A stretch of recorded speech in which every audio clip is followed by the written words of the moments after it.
a fresh start. I strongly believe that this organization needs a fresh start. At this stage, a fresh start is not so much at the team level, but rather at the management level.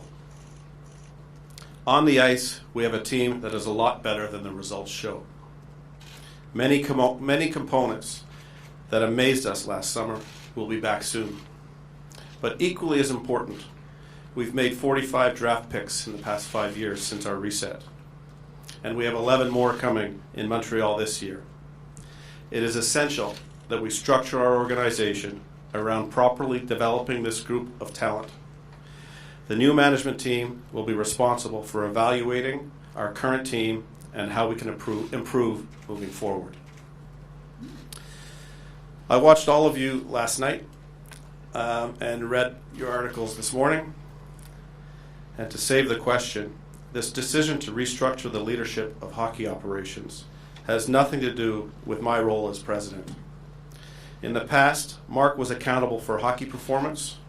Now there will be two. This is entirely my decision that I believe will make this team better. You know, Mark and I, like I said yesterday, we had such a great conversation, and he completely understands what was happening, and he knows what it's like because he did it for 9.5 years. And so I don't think you should interpret at all that there was any disrespect to Mark. In fact, for 9.5 years, I don't think that even if you asked him, you would find any situation that he's been disrespected. If anything, it's been respected, and I continue to have a lot of respect for him. Well, he's one of the two people that are going to do the job, first of all. And somebody with that depth of experience, whether he's been perfect or not, I'm not saying nobody's perfect in the hockey world, but I look at that team today, and the team that he was general manager up until the spring last year, and it seems to be performing pretty well.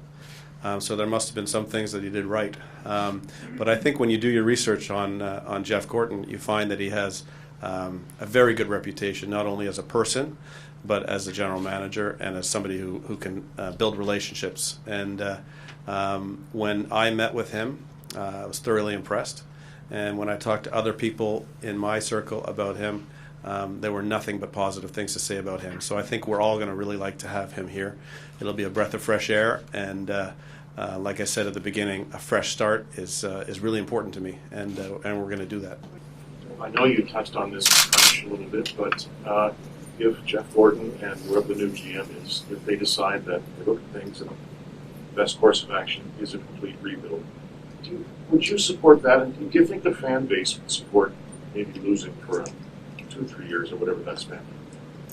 Yeah, I think I hear from our fan base all the time, and you get a mixed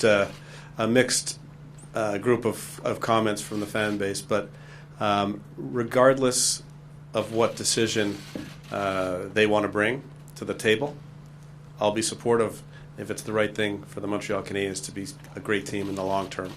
And I'm not afraid of that word, and I think our fans wouldn't be afraid of that word either. So it's something that I'm somebody who's a pretty good listener, and I ask a lot of questions, and I try to make my opinions informed. And if that is proposed to me, I would take everything very seriously. Yeah. I think the question is the coach safe? I don't make the coaching decision. And you won't interfere if they decide to get rid of the coach? I don't make the coaching decision. Like it's I haven't even discussed that with them. That's as far as I'm concerned, he's the coach and he's staying there. Yeah. So your first question is how do I explain to fans outside of Quebec? Or fans who don't understand. Why you insist on having a bilingual. We live in the province of Quebec, and the province of Quebec is I don't know the percentage, but predominantly French speaking, and it's absolutely essential that the people that are working in our organization that communicate to fans on a daily basis or on a regular basis is able to communicate to them. the bilingualism is also important. And so the people that are at the head of coaching or the head of general managers also have to speak English, because we want to communicate to our fans around the world.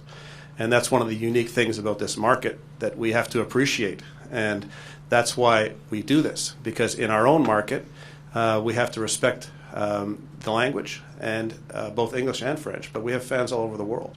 And so it's unique, and it makes it complicated. Complications can be good sometimes, and I'm pretty excited about this one. We've got 2 new people joining the organization. One of them we know about, and the other one is to be determined. And I'm excited about it. Okay, so there's no question this will be an exhaustive search. And we're going to look everywhere to find the right person. But I still believe the sooner the better. But it won't be at the expense of an extensive research, for sure. There's some great candidates out there that some of you are already talking about. I haven't asked permission of any team yet to talk to anybody. But the first step is to put together, do the research and put together a list, and we'll take it from there. But there's no question it will be exhaustive, the research. Yeah. I'm only asking just because some of those people obviously are under contract through the end of the year. So are you okay if this GM search extends into the off season when some of those people might be? Yeah, I mean, we'll cross that bridge when it comes, but I don't think that we would rush into anything if we think a better candidate's going to be available in the off season. I think we'll pick the best candidate no matter what.